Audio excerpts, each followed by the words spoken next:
ஏன்னா இன்னைக்கு ஒரு 25,000 30,000 பட்ஜெட் கம்மியில ஒரு வண்டி தேடுறீங்க அப்படின்னா இன்னைக்கு ஒரு சூப்பரான வண்டி மார்க்கெட் பிரைஸ்ல ஒரு பெஸ்ட் பிரைஸ்க்கு இந்த டாடா இண்டிகோ டிடிஏ வண்டி நீங்க வந்து வாங்கிக்கலாம். அதுவும் நம்ம லோக்கல் ரெஜிஸ்ட்ரேஷன்ல இருக்கு.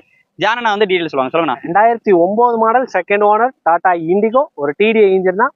பாடி லைன்லாம் பாருங்க அப்படியே ஒரு லேட்டஸ்ட் கார் மாதிரி இருக்கும். 2015-16 பாடி லைன் அவ்வளவு குவாலிட்டியா இருக்கும். கஸ்டமர் அவ்வளவு ப்ராப்பரா மெயின்டைன் பண்ணி வச்சிருக்காங்க. ஓனர்னா ரெண்டே ஓனர் தான். பிரைஸ் என்ன சொல்ல போறோம்? நம்ம கஸ்டமர் இந்த வண்டிக்கு வெறும் 1.25 லட்ச ரூபா கோட் பண்ணியிருந்தாங்க. 1.25 லட்ச ரூபாய்க்கு எனக்கு பண்ணி கொடுங்க, அந்த அளவுக்கு வண்டியை மெயின்டைன் பண்ணியிருக்கேன்னு. ஆனா நம்ம ஆஃபர் போயிட்டு இருக்கிறதுனால கஸ்டமர்கிட்ட ரொம்ப ரொம்ப ரெக்வஸ்ட் பண்ணி கேட்டோம். அவங்களும் உங்களுக்காக நம்ம சப்ஸ்கிரைபருக்காக ரொம்ப லெஸ் பண்ணி 25,000 ரூபா உடனே லெஸ் பண்ணி கொடுத்தாங்க. 1 லட்ச ரூபாய்க்கு சேல் பண்ணி கொடுங்கன்னாங்க. நான் நேரா வாங்க வண்டியை பாருங்க, இன்னும் அதுல இருந்து எவ்வளவு குறைச்சு பேசி வாங்கி கொடுக்க முடியுமோ கம்பல்சரி வாங்கி தரேன். நம்ம கஸ்டமர்கிட்ட நான் அதான் சொல்லியிருக்கேன். நம்ம ஸ்கிரீன்ல இருக்கு, முழு வீடியோ நம்ம யூடியூப் சேனல்ல இருக்கு. டைரக்டா அங்க விசிட் பண்ணி பார்த்து தெரிஞ்சுக்கோங்க. நமது தமிழ் 24 காஸ் வலைதளங்கள் அனைத்தும் பதிவிடப்படும் வீடியோக்கள் வியாபார நோக்கத்திற்காக செய்யப்படும் விளம்பரங்கள் மட்டுமே.